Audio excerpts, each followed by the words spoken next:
Teacher burnout is a huge problem in every school system across the United States.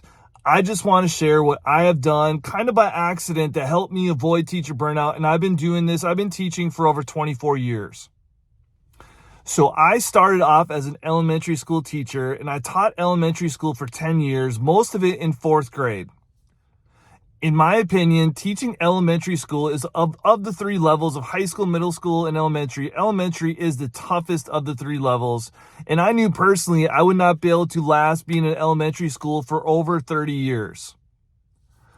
I also knew that being an administrator was not in the cards for me just because I didn't have the temperament for it. And I feel like as an administrator, all you're doing is dealing with problems all day long.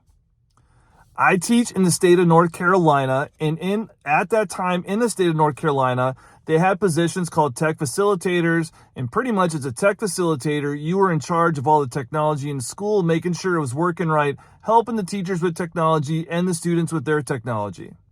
So I ended up going back to school to get my master's in educational technology, and I got a position as a tech facilitator at a middle school, and I held that position for over 8 years. Now, I didn't realize it at the time, but once I started that position, it almost felt like I was starting all over in education all over again. I wasn't in the classroom anymore, and I didn't have the responsibilities of grading papers and doing all those things that come along with being a teacher. And so it really felt like I was starting all over again. And I was already at year 10 in my educational journey.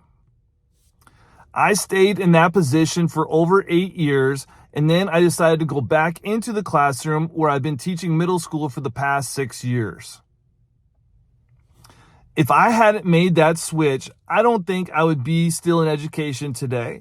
Like I said, making the switch at year 10 really felt like almost starting over for me, and then going back in the classroom again at year 18 was almost like a restart once again too. So I'm now at year 24 with only a few years left. In the state of North Carolina, you can retire after 30 years of teaching. Now, like I said earlier, administration was not in the cards for me, as I'm sure it is for a lot of people who may be watching this video. And like I said, the tech facilitator position was a great position, but not every school system may have a position like that. There's some alternative things that you could probably do is like at my school personally, we have like a math facilitator, we have a reading facilitator, and they are out of the classroom, but they are still in the building helping the teachers with reading lessons and math lessons and things just like that. So if you're looking for a way to still stay in teaching because you do love teaching, you do love helping all those students out, then maybe finding a position still in the building or at another school that kind of is like the ones I've mentioned might help you with the feeling of the burnout that you're feeling right now. If you have any questions, leave them down in the comments below, and I'll be glad to help any way I possibly can. Thanks.